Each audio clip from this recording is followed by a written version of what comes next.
Good morning, everyone. So today we're going to be talking 2018 F-150 3.0 Power Stroke, some of the pros and cons about it. Mainly in this video, we're going to focus on the pros. So I'm going to give you 5 really big pluses about the 3.0 Power Stroke. First off, it's been out for a long time. It was used in Europe, South America, other applications as the Lion diesel and the Land Rover, so on and so forth. Has some crank issues, oil pump issues early on. They got that sorted out. The F-150 has a beefed up crank in it along with some other components. Still see a couple failures here and there. It seems not to be as prevalent in the F-150, but they do still exist. So what do I like about this truck? Well, can't talk baby Power Stroke without fuel economy. The fuel economy is pretty good, especially this truck here. Is completely stock. It's never been deleted. It's never been tuned. Has stock airbox on it, stock exhaust. We've added, of course, the running boards. It has low range E tires on it in the stock size. With those heavy tires on it, and on a good day, I can still get 25, 26 miles per gallon. Once in a while, I can touch more like 27, especially on highway if I'm babying it. That's without a load and without a trailer. That's got to be the biggest plus to this truck. It has a huge fuel tank. I can get almost 600 miles of range on the highway, which is incredible. Somewhere between like 540 and 600, depending on driving habits and what's going on the highway, accidents, things like that. That is the number one, in my opinion. I'm sure if I had highway tires, because if you can see, these are kind of more of an all-terrain behind me. I'm sure with highway tires and a low-range D, which the truck would have come with, it would probably do a little bit better. As far as power goes, the torque on this, especially compared to something like a 3.5, is phenomenal, especially with the 10R80 transmission behind it. It never struggles to find a gear. It has plenty of torque, especially at 1,500 to 2,000 RPMs. It just kind of chugs along, even on a trailer or with a trailer. In that 3,000 to 5,000 pound range, it still maintains pretty decent fuel economy, and it's able to really just kind of hum along. The truck is extremely quiet, which is another plus. You would not think this was a diesel, especially on the inside of the cab. Ford spent a lot of time trying to quiet it down. There's a big pan underneath that's made out of the synthetic material that helps keep even some of the noise down from the transmission. As far as diesel cackling and stuff like that, you don't hear it. Especially inside the cab itself. Outside, it's barely noticeable. If you pulled this up, 95% of people would not know that it was a diesel. Probably more like 99% of people wouldn't know it's a diesel. Cold starting is phenomenal, even down close to 0. It has no problem, doesn't need to be plugged in. It just fires up. It'll glow close the cycle, fire up, high idles for a few seconds, and it's good to go. Once again, very quiet, and most of that's due to the CP4 pump on these, having that really high injection pressure. It just works well. When you're towing, the VGT turbo and the CP4 pump, being able to produce that incredibly high pressure work really well. I mean, at even cruising hills at like 20% throttle, I've got 15,000 PSI of pressure, sometimes closer to 17,000.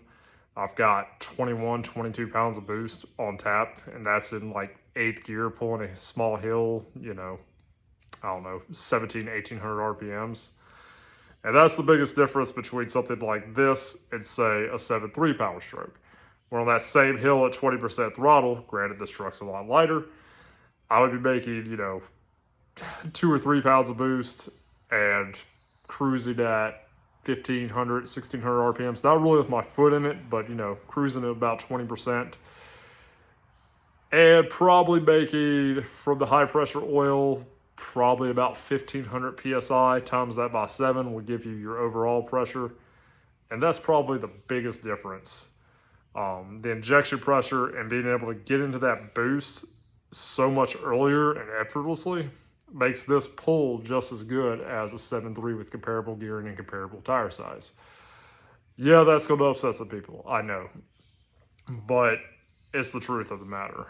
Now, a tuned 7.3 would probably pull this around like no problem, run circles around it. But I'm talking stock for stock, this will alto a 7.3 Power Stroke.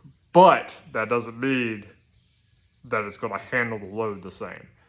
Once again, this truck is probably 5,500 pounds, where a crew cab short bed 7.3 is going to be 8,000 pounds. And with that, you definitely get a little bit wider wheelbase and a little bit more stability. I've towed 10,000 pounds with this truck, and I can tell you I would not recommend it. Will it pull it? Yes, it will. Does it like it?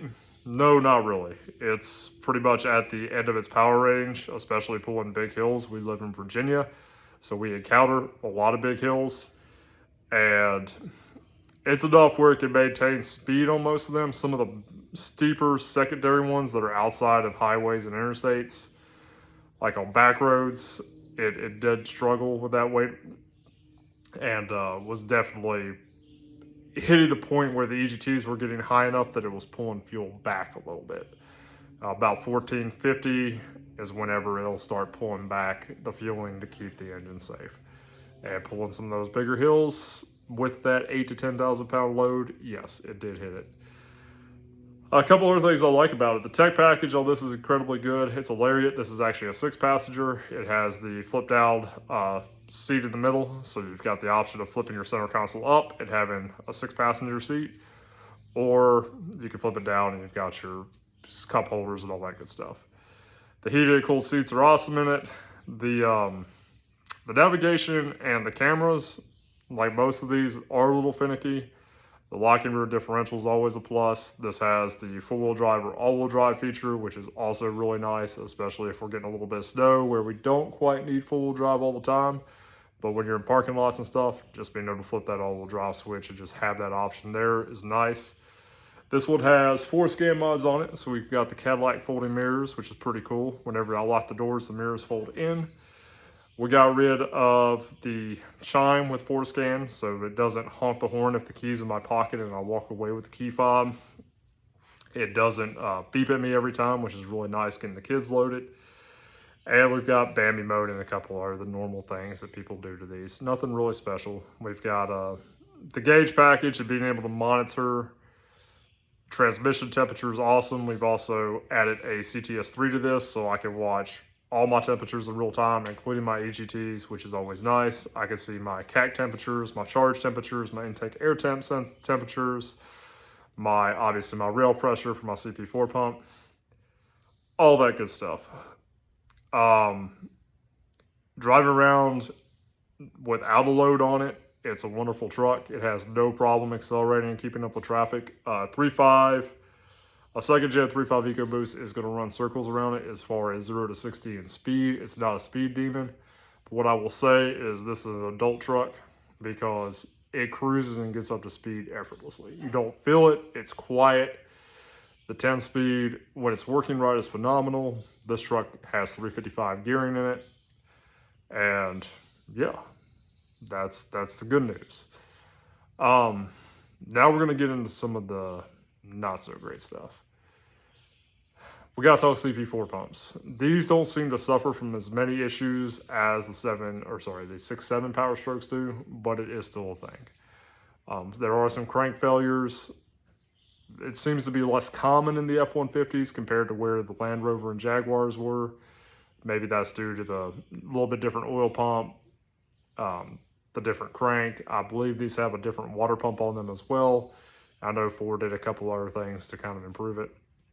I only run 5W40 synthetic, usually Rotella T6 in this truck personally, which does get expensive. Fortunately, it's only about 6.5 quarts. I think it's 6.5 or 7 quarts. So not as bad as, say, a 7.3 at like 12 or 13 quarts.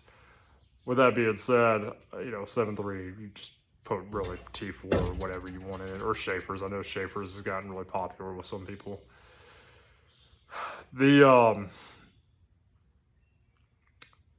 deal with some issues as far as like boost tube leaks, oil drain leaks are pretty common on these. It's not an everyday thing, but it's not something every owner experiences, but a lot of owners have had problems with it.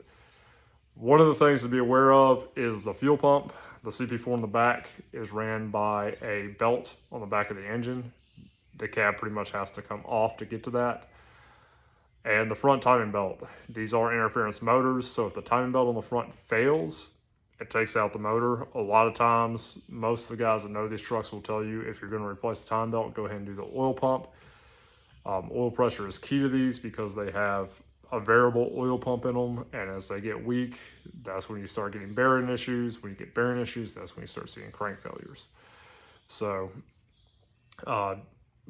most Ford dealers don't know how to work on these. That's another thing I'm going to be honest with. It's really frustrating for me where this truck was still under warranty, and I would take it in for a problem, and Ford would basically throw their hands up and say, we don't want to know what to do.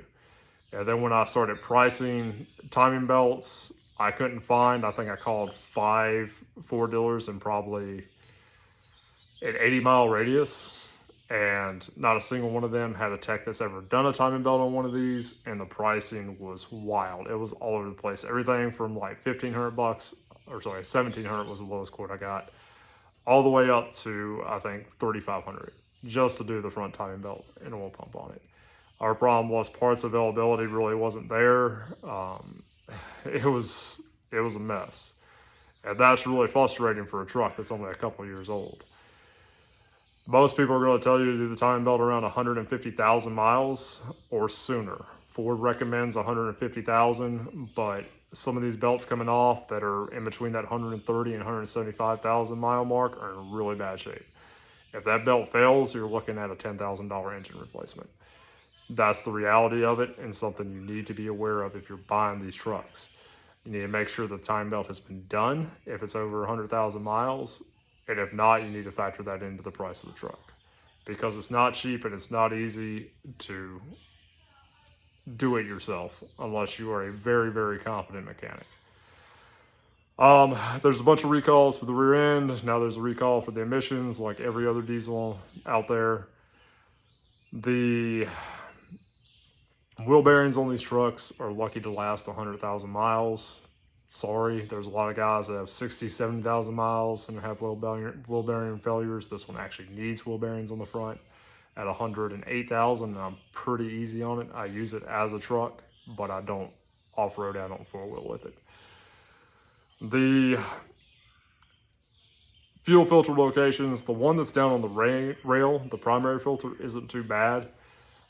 You need a specialty socket to take it out. I don't remember what size it is. It's something in the 30-some millimeter. I actually ground down a little spot in one of my sockets just to make it fit, and it works fine. But there is a specialty socket for that if you need it, to keep you from rounding out the plastic at the bottom of the filter housing. A fuel filter package for this truck is kind of expensive. It's upwards of $100 for the 2 filters. That does get kind of pricey over a while, especially if you're using the truck a lot. Just be mindful of that. The truck, Ford has a special oil for it. It's like a 5W30 diesel oil. It's different from every other diesel oil they have. I don't mess with it because it's stupid expensive for what it is, and I've compared it to the Rotilla, and I find the Rotilla seems to do the best in my truck. It seems to make it just a tad bit quieter. I monitor my oil pressures regularly with Forescan and stuff like that, so I'm happy with Rotilla. That's T6 being cheaper than the very expensive Ford stuff.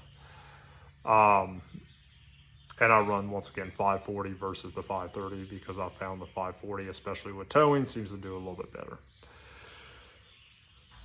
Whenever you have to replace that secondary fuel filter, it's up on top of the engine. It literally sits right above the back of the motor. It's in a terrible location. I have no idea why Ford put it there, because even if it's pressurized, and even if you put rags and cardboard under it to try to catch all the fuel, you never catch it all, and then you smell diesel like the next 50 to 100 miles you drive the truck. It gets down in the engine bay and you just cannot get it out. I think that was a really trashy place for Ford to put it. I don't know why they put it there. It feels really stupid to me to do that. The oil filter is another issue, so I talked about that big pan under the truck to help keep the noise down. A lot of guys just end up leaving them off because it's like an 8mm and I think 3 10mm bolts to hold it on. Why they have one that's 8mm and the other 3 that are 10, I don't know. but you have to drop that. There's no access hole to drain the oil. So every time you change the oil, you have to drop that big pan down, and it's pretty flimsy. It's like synthetic particle board or something under there. I mean, this is a 2018, so it's now, what, 6 years old. Mine's held up pretty good, but I've been very careful every time I've had to take it out and put it back in. I'm sure a lot of them have gotten folded, cracked, and broken just because they're not made out of a very good material. It's really an annoyance, to be honest. It's not the end of the world, but it's one of those things like, oh, I gotta pull this stupid thing out just so I can drain my oil. It's just a frustration. We talked about the tech package. These do have some problems with one of the modules that controls the radio and part of the camera package. Sometimes they will randomly freak out. You can replace them. They're about $300. That's kind of my intention with this one. It does it once in a blue moon, but what it does, my radio will still work and play, but I don't have navigation. The display is totally gone, so I can't see what my AC sets are at. It's really just annoying. It's not a huge deal, but it is a pretty common problem with these trucks, and not just the 3.0s, but across the F150 line in these years. Also, the tailgate. The tailgate on these can be really frustrating. It's an electrically controlled tailgate. The locks on the truck automatically lock even when you tell them not to. And that can be a problem because you'll get out of the truck, your driver's side's unlocked, you walk around, all the air doors are locked, or you go back to the tailgate and your tailgate's locked. And I have a deck bed system, so I can't open that without dropping the tailgate. Once in a while, that little solenoid that's in there doesn't have quite enough force to release the tailgate, and you have to push or jiggle it, and if you hit it twice in a row, you have to wait for some reason. I guess it's a safety feature. It's really annoying. I don't know why it does it, but it does. Overall, they're decent trucks. For me, I've got annoyed with some of the tech stuff, just some of the funky things like the chime with every time I would take the key fob off. That's why I did the 4-scan mods. But overall, you know, if you're not towing heavy, especially if you're towing under 5,000 pounds, these are great. They still get good fuel economy. Once you get over about 5,000, that 5,000 to 8,000 pounds, they'll do it. They'll do it comfortably, but you're really getting a little bit on the higher side when you're getting to that 8,000. Once you get to about 10,000 pounds, if you've got a big travel trailer, like a 30-foot or something like that, or you're hauling a big enclosed trailer or a skid steer, this is not the truck for you. If you live in Nebraska or someplace that is very flat, you probably could get away with it. But I'm telling you, the truck is just too light and the power's not there. It's able to run like it does because of the 10-speed transmission, because of the variable geometry turbo, and because of that high-pressure CP4 pump. With that comes all the modern diesel problems. So the transmissions are very expensive to replace. If they do fail, and these are known for valve body issues that can take out the transmission, they are very expensive. You're looking at upwards of $8,000 to replace the transmission. The turbos, if you can get one, are very expensive to replace, and they're not terrible. They are over here towards the passenger side fender. They're not actually in the valley of the engine like most of them, so I've never done a turbo replacement on one. I never intend to, but it is a tedious location. Not as bad as some trucks, though. The CP4 pump, if it fails, of course, just like any CP4 pump failure, it's going to send shrapnel through the entire fuel system, so you might as well consider that's another little bit cheaper than a 6.7 powerstroke, but you're probably looking at about $8,000 to do it right. The of course, emission systems, can't talk diesels without it. The Y bridge on these gets clogged up. The map sensor tends to get clogged up from soot. These don't seem to suffer from EGR problems very much. It's just, you're getting the typical junk in your system. And when they regen, your fuel economy drops like a rock. So if I'm getting 26 miles per gallon and I hit a regen, I'm dropping to like 21, 22 miles per gallon. So that's a pretty dramatic difference. I tow a lot. I also travel long distances, so the truck is often getting worked. But if I am doing a lot of short driving, say I'm just running back and forth for a week to grocery shopping or taking the kids to school, and I'm not working the truck for whatever reason, I will see those regen cycles become really frequent. They'll go from like maybe once or twice a week to maybe once or twice a day. And that really tanks the fuel economy. I do run EDT from Hot Shots, and it seems to work pretty well. I've noticed that when I do run that, the regens tend to be a lot less. So credit to Hot Shots, it's not just snake oil, because I've experienced positive stuff both on the 3.0 Power Stroke and the 7.3 Power Stroke. So I do encourage that, and any lubricity you can add to the fuel, especially to protect that CP4 and those expensive injectors, hey, I think it's well worth it. It does add, you know, a couple cents, but I also seem to pick up a little bit of fuel economy when I use it too. So I'm not sponsored by Hot Shots. I honestly was a big fan of not using expensive additives up until recently, and I started using them in my 7.3, and I started noticing my injectors were a little bit quieter, and it just seemed like the truck was happier.